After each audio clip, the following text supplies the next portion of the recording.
Los libros de texto, ¿sí? Eso que después de un mes de empezada la primaria, la secundaria, la preparatoria o incluso la universidad te dan.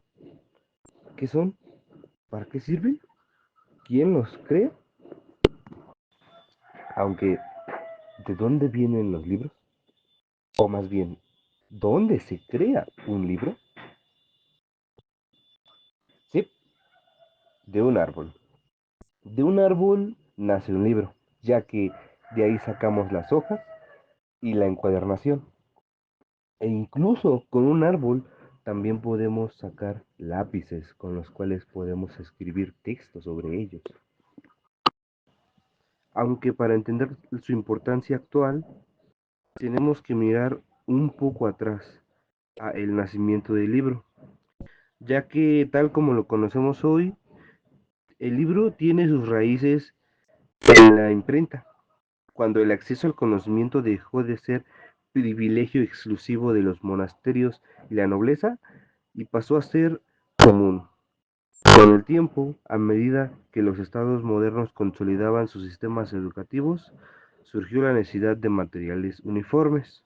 Con la implementación de la educación obligatoria extendiéndose en muchos países, los gobiernos empezaron a producir libros de textos estandarizados. La idea era clara. Todos los ciudadanos, sin importar su origen, debían aprender los mismos contenidos básicos para integrarse en la nación, en la economía y en la cultura oficial. Así nació el libro de texto moderno, una mezcla de conocimiento científico, valores y en muchos casos ideología estatal. Pero ¿cuáles son las funciones principales del libro de texto?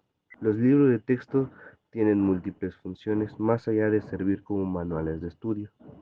Podría ser un instrumento de enseñanza, una fuente de conocimiento estructurado, un soporte para el estudiante e incluso un reflejo de la cultura.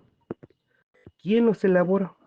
Uno de los temas más sensibles es el proceso de creación, ya que en muchos países, especialmente aquellos con educación centralizada, los contenidos son definidos por monasterios o secretarías de educación, ya que se forman comités, se convocan expertos y se elaboran versiones preliminares que luego pasan por procesos de revisión política.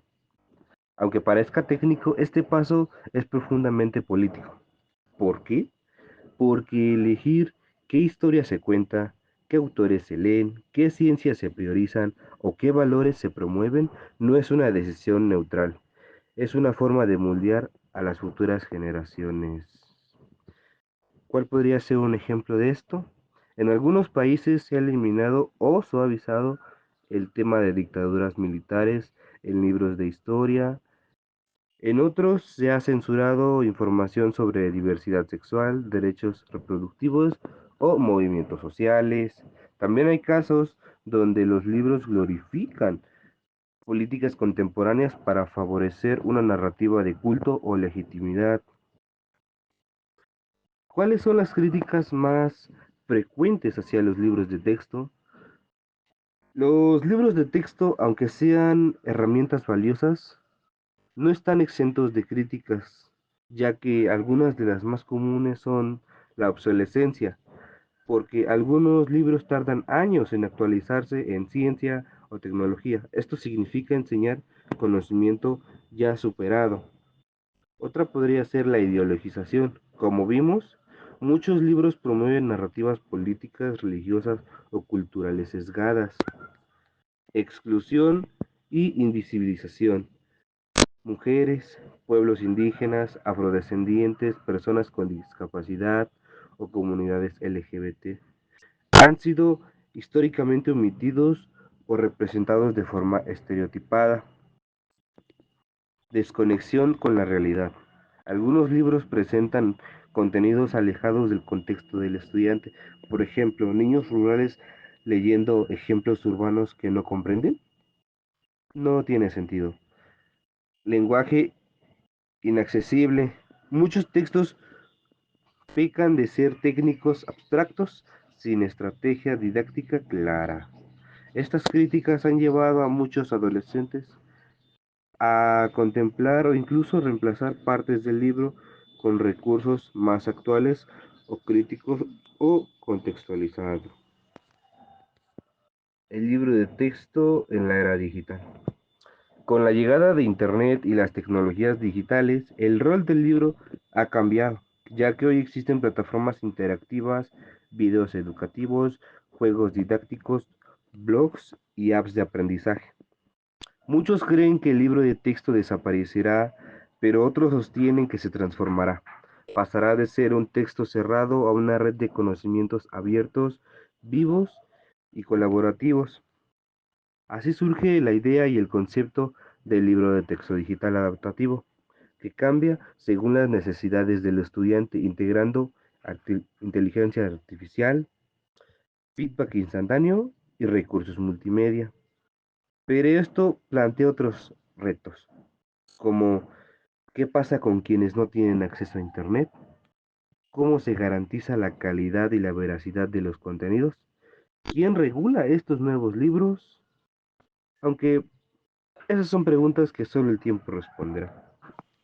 Y son preguntas que ayudarán a formar el nuevo modelo de libro de texto, ya que si miramos al futuro podríamos soñar con libros que sean co-creados por docentes, estudiantes, incluso científicos o comunidades locales, que representen la diversidad cultural, lingüística y social de nuestros pueblos, y que estén actualizados en tiempo real gracias a la tecnología, estando disponibles en múltiples formatos, ya sea impreso, digital, sonoro, y sean accesibles para personas con discapacidad. Bueno, realmente no importa cuál sea el formato o cómo esté. Lo que realmente importa es que inviten a cuestionar, no solo memorizar, ya que el libro de texto del futuro no será un objeto, sino un entorno de aprendizaje. Creo que en conclusión podríamos decir que los libros de texto escolares han sido, son y seguirán siendo una parte central de la educación, pero dejemos de verlos como objetos neutros. Veámoslos más como lo que son, reflejos de lo que una sociedad valora, teme y espera de sus niños y niñas. El reto no es eliminarlos, sino transformarlos, hacerlos más justos, más plurales, más humanos, porque en cada línea impresa no solo se transmite información, sino una visión del mundo, y si queremos que el mundo mejore, debemos empezar por los libros de texto que se integran en las aulas.